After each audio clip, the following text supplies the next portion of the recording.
Real pleasure to talk to you today about this really extremely interesting book. And one of the things I was most struck by was that Máire Comerford had written this memoir years ago, but never succeeded in getting it published. Could you tell us something about that? Okay, well, Máire, she, as you know, she was very much involved in the revolutionary period. And she was always very anxious that her story, not alone her story, but the stories of many women who had partaken and had played a big part in the revolution would be told. And she began to write her memoir really pretty soon after the revolutionary period. She began in the 40s and 50s, and she continued on writing it, and then tried very hard to have it published really the late 60s and 70s, but she just wasn't successful in doing that. And so I suppose what she did then was that she put a version of the memoir into the University College Dublin archive. And I suppose that's where it remained until I felt, well, I always felt that the memoir should be published. I knew that it needed some editing and it needed some time, but I suppose life got in the way, really. And as the decade as centenaries was coming up, I thought, well, now's her time. And so I set about editing it, and happily, it's now been published by Lilliput Press. Hilary, I was really interested in her family background. She is, I think, related to your husband, but they are the Comerfords, and they were from near the Parnell homestead in Avondale. Could you tell us a bit about that background? Yeah, well, Máire's father was a mill owner in Rathdrum, County Wicklow, and he was friendly with Parnell. They were both interested in some of the pursuits like hunting and cricket. So they were friendly neighbours, and they used to exchange books and so on. So they were quite friendly. So when she was a child, she remembered, and that's where the memoir begins actually, these walks that people used to take to the former home of Charles Stuart Parnell, which was very close to where Máire was living at the time. So I was fascinated to hear, was it her mother or her grandmother used to go and sit with Parnell's mother in the evenings? Yeah, it was her mother, Eva Comerford, formerly Esmond. But when she was newly married, she spent time with Parnell's mother. And I think that's one of kind of the poignant moments in the memoir, when she talks about what a very sad old age this amazing woman who had a great history of being involved with the Fenians and was a very political woman, although she was an American. And yeah, so Eva Comerford, Máire's mother, was a regular visitor to Avondale, and of course she died in a fire there. One of the things the book, the memoir, really brings out is the kind of complicated lives of the Catholic and Protestant gentry of Wicklow and Wexford. I mean, they're very interconnected. They seem to all socialize together. Máire, when she's a young woman, is mixing with young IRA volunteers in the towns, but her other relatives are riding to hounds. They're supporting, in some cases, the parliamentary party, in some cases, unionism. It's a very complex society, isn't it? Yeah, I think that's one of the intriguing things about it, because we tend to think now as, religions, Catholics, Protestants in Ireland in particular being like separate entities. But there was a lot of mixing that went on. And I suppose they were Máire's family, and particularly after her father died and they moved to Wexford, they weren't very wealthy at that stage, because once the mill went, that was their main source of income. So they were living very much on the fringes of the gentry, I suppose. Is that the Esmond family? That would be the Esmond family, yeah. So what later Sir Grattan Esmond, who's in the Irish Free State Senate, and before that, many distinguished forebears, yeah. Yeah, and of course he was an MP and only lost his seat in 1918 to Sinn Féin. And that kind of sums up in some ways the complications, because Máire was in the 1918 election, she was campaigning for the Sinn Féin. Yeah, and basically against her uncle.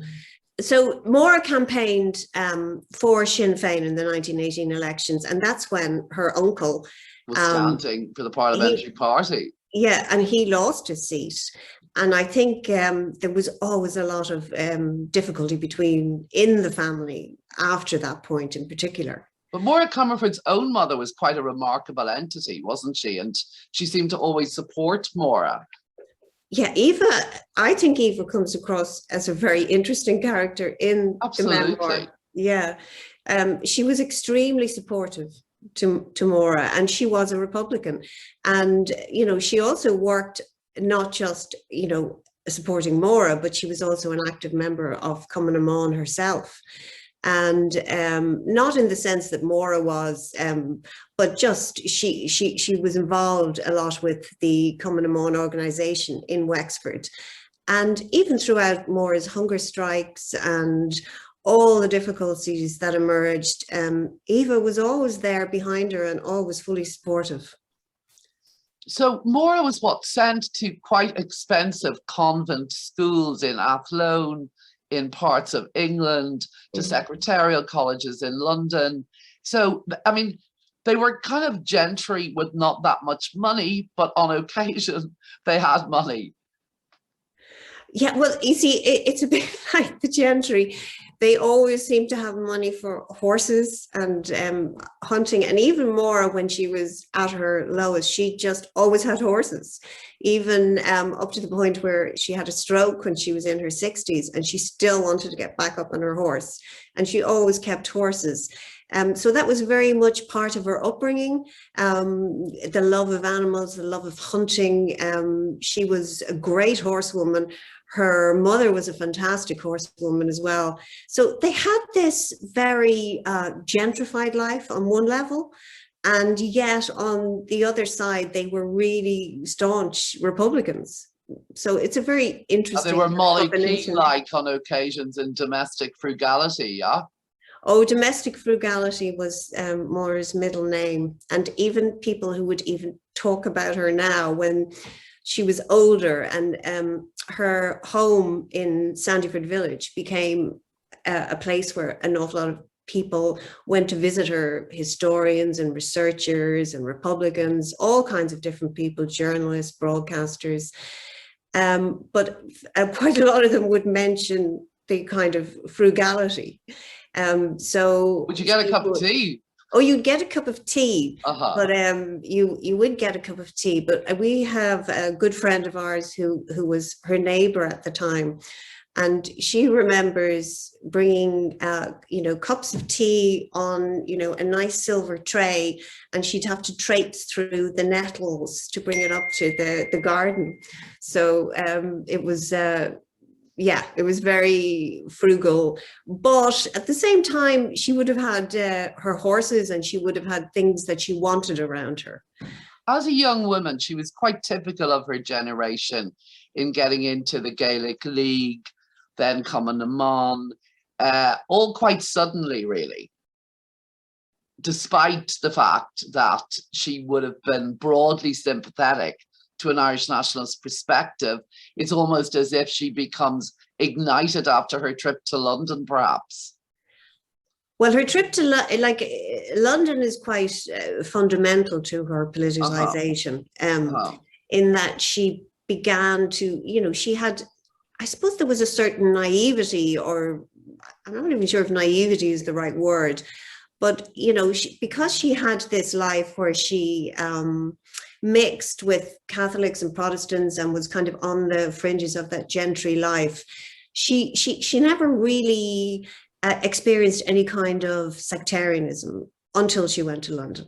And when she went to London in the secretarial school, she met a woman who was, as she describes her, a very fierce unionist woman who was running the school. And she used to read out Carson's speeches, which is amazing for their shorthand and typing exercises. And then she would, you know, pick on Máire, who was the only Catholic student in the class, and ask her, oh, well, what do you think of that, after she'd read these out? So that made Máire think, well, what's going on here?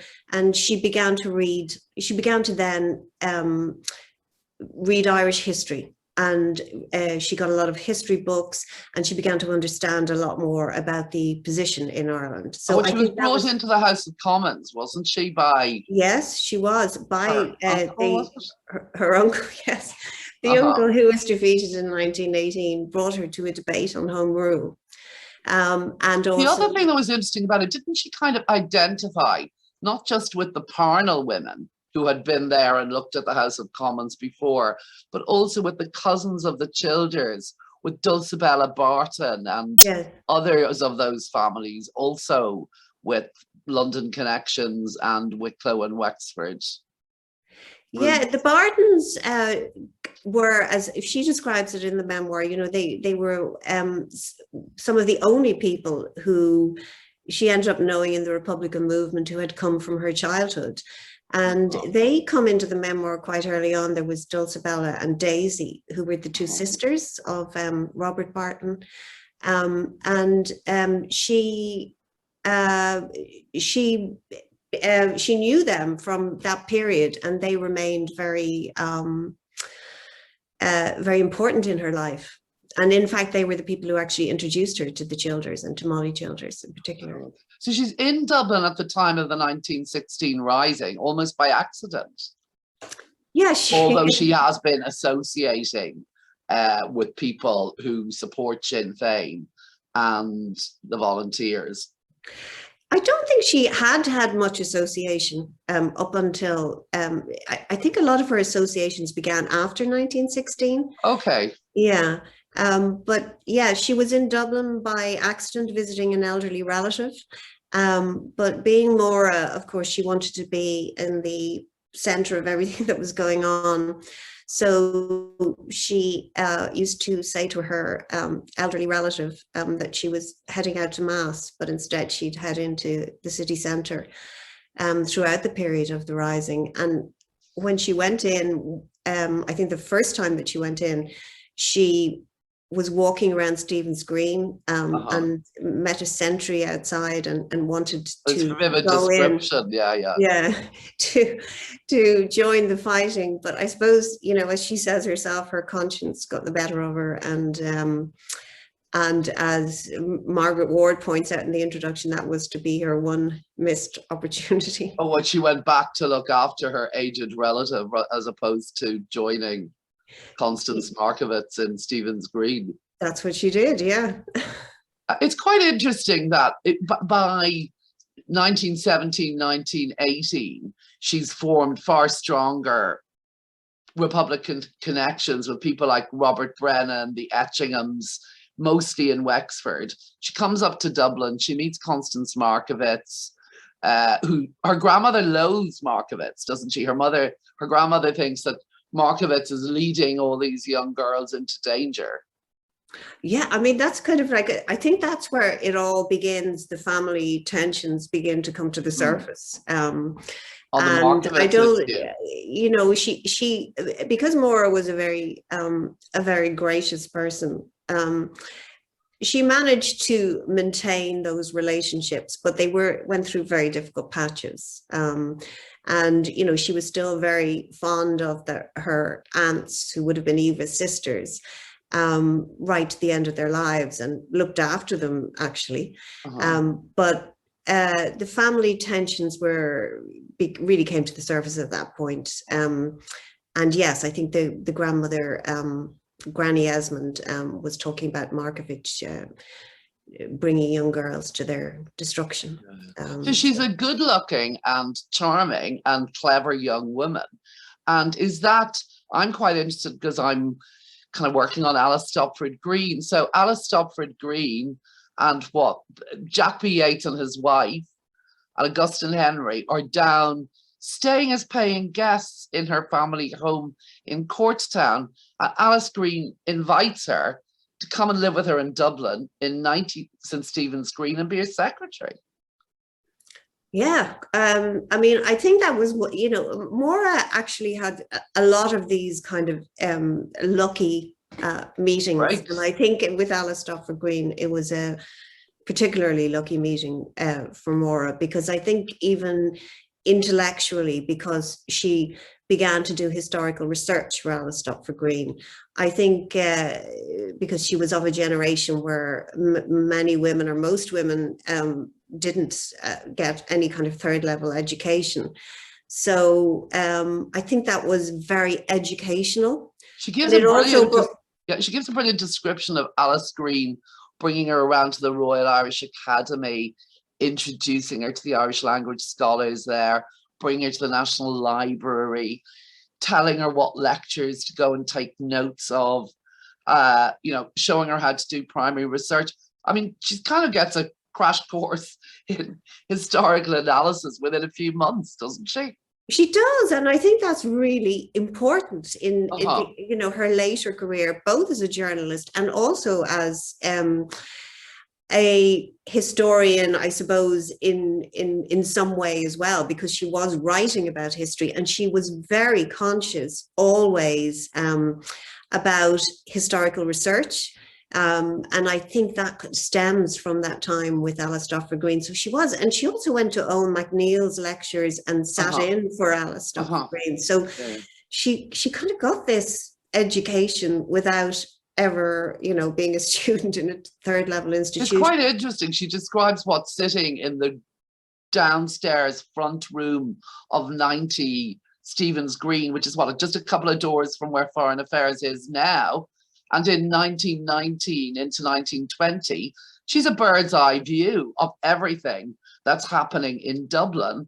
And that house, Alice Stopford Green's house, is like a clearinghouse. Griffith's always in there. Collins is associated with it. There's a whole network of women. So she's really at the heart of planning the revolution in 1919, 1920, isn't she? Yeah, and I think the other interesting thing about that is that it's like a twofold view. So in Alice Stopford Green's house, obviously there were all these very important people passing older through. People. Yeah. And I mean, she would have had guests, a lot of people who were intellectuals, people who would be discussing the political situation. And would be very much in the know about what was happening.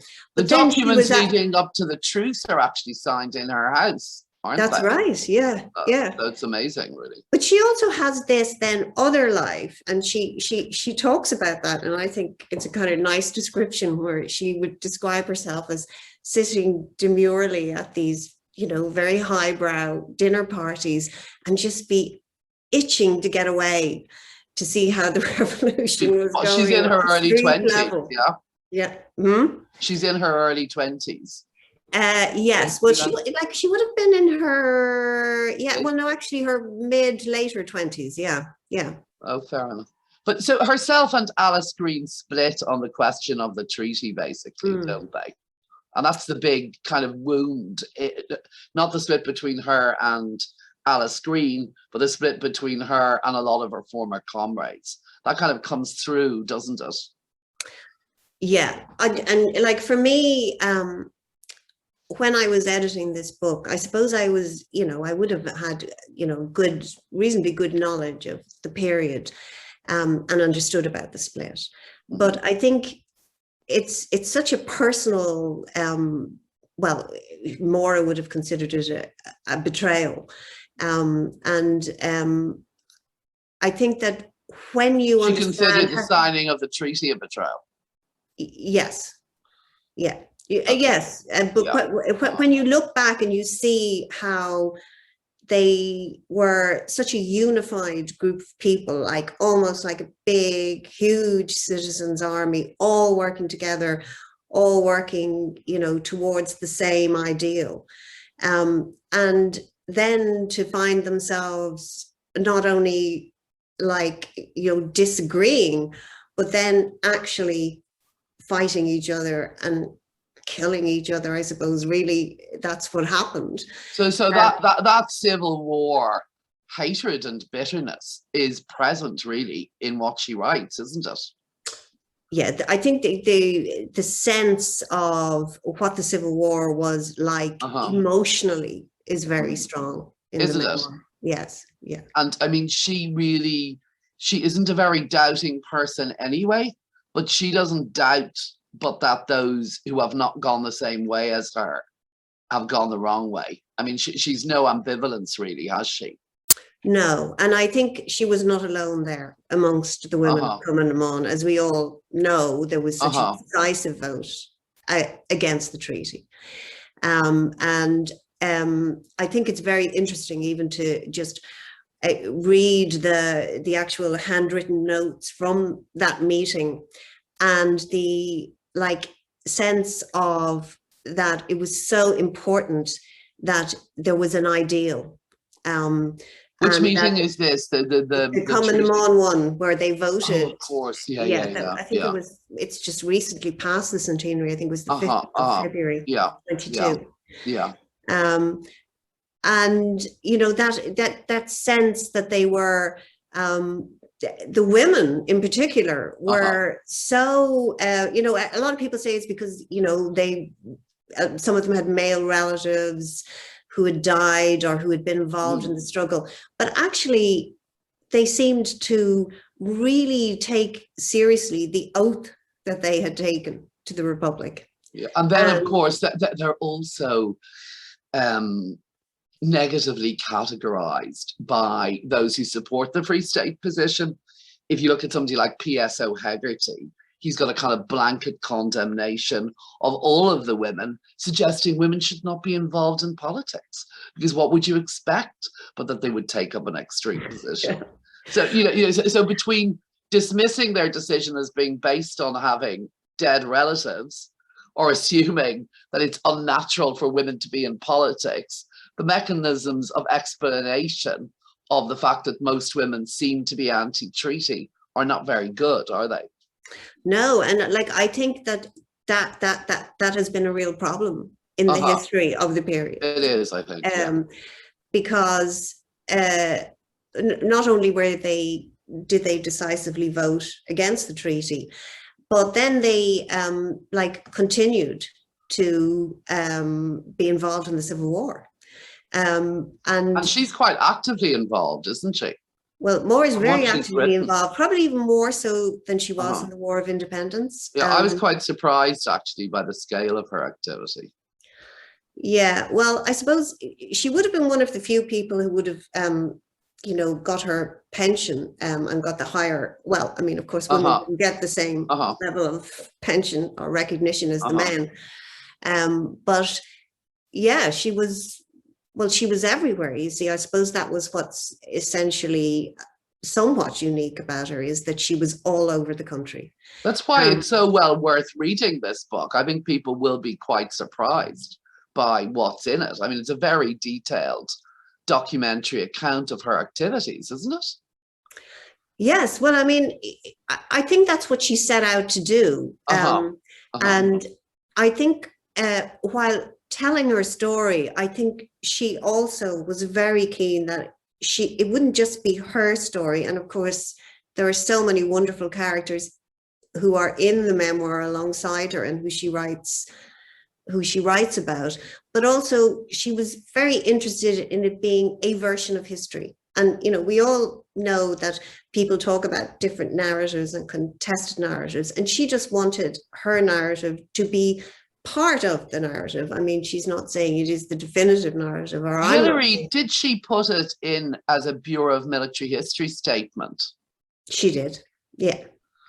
And how close is that to the memoir? No, it wouldn't be anything like the length of the memoir, but she does have an extensive statement in there. Because it's quite interesting that Kathleen Clark has no record, as far as I can make out, in the Bureau of Military History. I think she must have withdrawn what or never put it in, because Kathleen Clark, like Máire Comerford, cannot get her memoir published in her lifetime. It's in fact her niece who gets it published decades later. So you have a whole consensus from the 30s onwards that female memoirs, you know, you can sell Dan Breen, you can sell male memoirs, but all of these women who'd written autobiographies are just not published.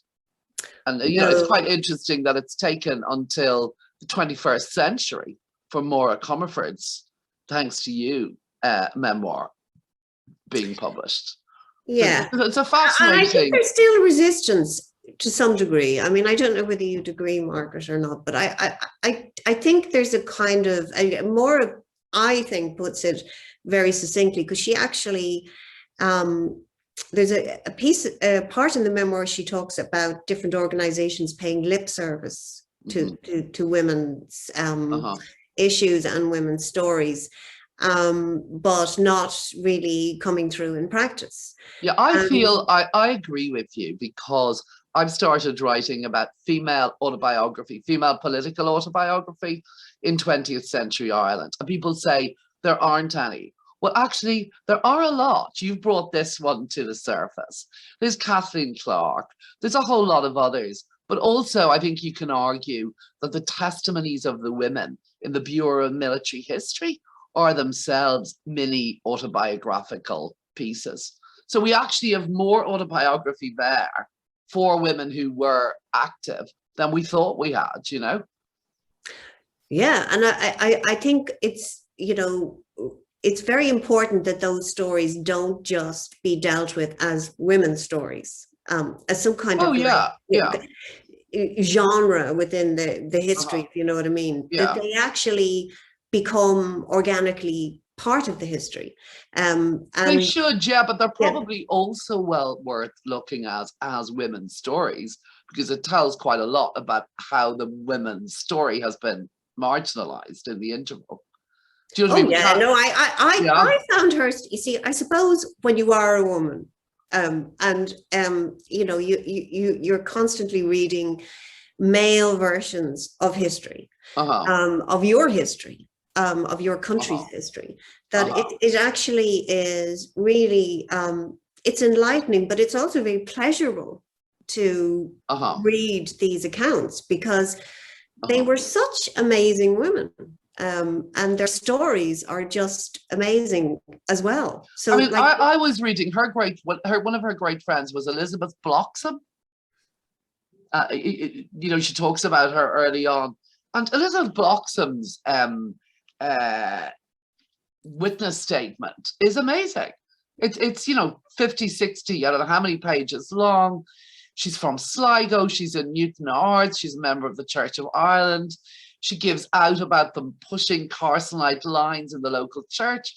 I mean, a lot of these women have amazing stories, and many of them no one's ever heard of. Yeah, and they also, I mean, they have a distinct perspective as well, which is not, it's a female perspective.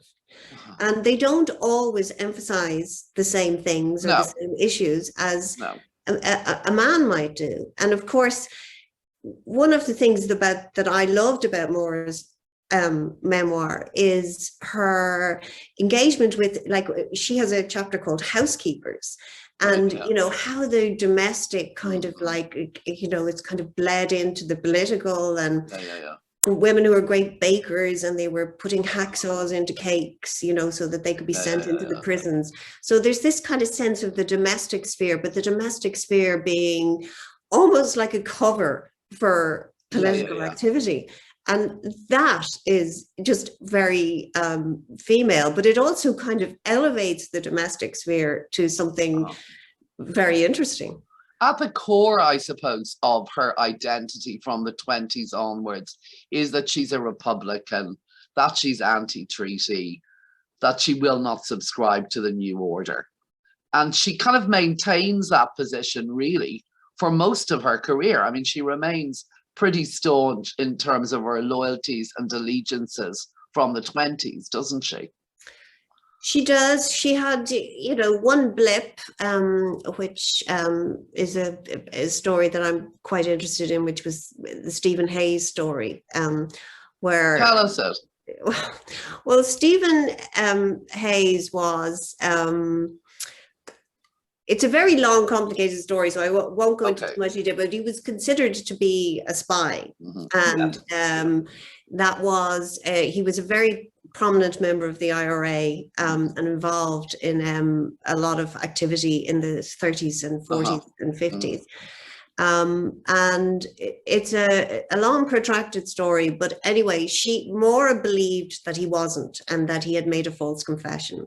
And there's actually one very sad letter in her archive, which comes from Mary McSweeney, because they had been great friends throughout the period. And, you know, Mary was kind of trying to say to her, you know, you're wrong about this. And you know, and she actually was, she left Sinn Féin at that point. And I don't think she ever joined it again, but she remained very close to Sinn Féin, and particularly towards the latter end of her life when she became involved in, you know, she shifted her focus very much towards the north after 69.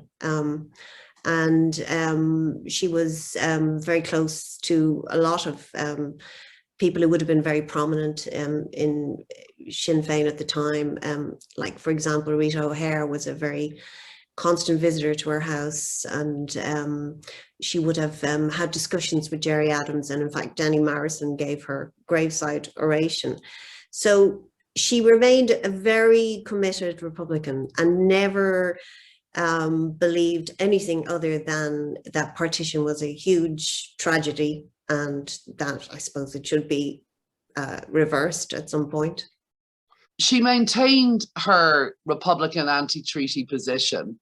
She didn't go with Fianna Fáil, so she stayed closer to the kind of Sinn Féin, IRA end of the Republican movement. But she did get a job in the Irish press. How do you think that happened? Or do you think that was due to the patronage of De Valera, or what do you make of it? Yeah, I mean, this is always a bit of a constant debate in our household, because Maura never really said definitively one way or another how that came about. Now, it was coming among former comrade Anna Kelly, who was the first women's editor in the Irish press. And she actually got Maura, or well, I approached Maura about the position. But it was always believed by a lot of people around Maura that De Valera understood that she was in very straitened times, in difficult circumstances. I mean, after the Civil War, she ran a poultry farm on a hill in County Wexford, and eked out a very precarious living, and really just got by. I mean, she was very poor. And I think the Irish press job was possibly something that De Valera orchestrated in order to help her out, because they had a very interesting history together. She was his driver a lot of the time. She escorted him at various times during the Civil War. So I think he probably had a memory of that and a fondness for her. And I think she had a job with a proper salary in the Irish press. She had, and it changed her life, because. And what year did she get that, Hilary? I think it was 1935, I think. Yeah, because so many women like her were pushed often from middle-class backgrounds into extreme poverty by what they'd done in the revolutionary years. So it's remarkable. She was almost rescued from. Yeah, and it also gave her some profile, you see, as well, and allowed her to re-enter, to some degree, public life. So it allowed her to have a profile, unlike most of these women. Yes, exactly. So I think very importantly from her perspective, it gave her some measure of security, because up until she had that job, she had no home. She had no home and her mother had no home from the time they left Wicklow. So they were always moving around, they were renting places, they were living with relatives, they were like people who just, they were travelers, they were moving. Why do you think she moved to Stepaside? Sandyford. I think because at the time, Sandyford was outside of Dublin, but close enough to foothills of Dublin. the Dublin mountains almost. And she had room for horses. You see, she Ah. had a little stable there, and she could have a bit of land. So that allowed her to do the things that she loved. And importantly, she brought her mother to live there. Eva lived there until her death in 1949. So she provided a home for her mother as well, which I think was something that was very important to her, because her mother had been such a staunch supporter and had given up so much to support Maura and to be part of the Republican movement as well. Hilary, what did she write for the Irish press? Well, she wrote all kinds of different articles. Sometimes she'd write about poultry keeping. She wrote about Countess Markovich's cottage.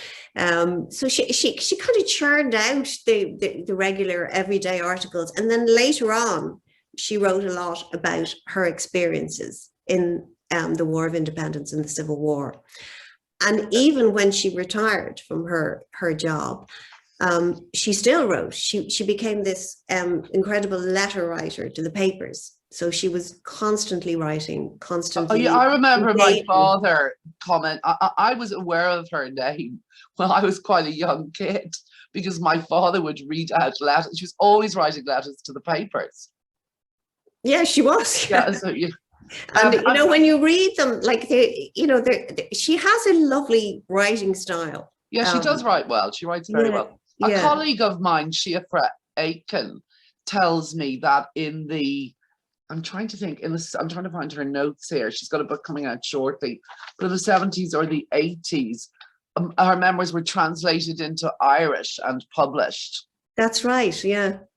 Which is quite interesting. Yeah, I think at that stage, she, when she realized what she hoped, that it would be published, obviously in English, that wasn't going to happen. I think she was just very anxious that it would be. So Máire translated it for her, I think. I'm not exactly sure about that. But I think Siofra Aiken may have documented this in her own work, actually, but it is very interesting. I've seen it because it was in an Irish language magazine. So it came out in, it was episodic. And I have she has copies of that in her archive. So Hilary, tantalize us. Is there fascinating material on her period at Alice Stopford Green's somewhere in her papers? I'm just really curious. No, I'm going to be perfectly honest and say I didn't find anything of interest in relation to Alice Stopford Green. No, not in her archive. Irritating.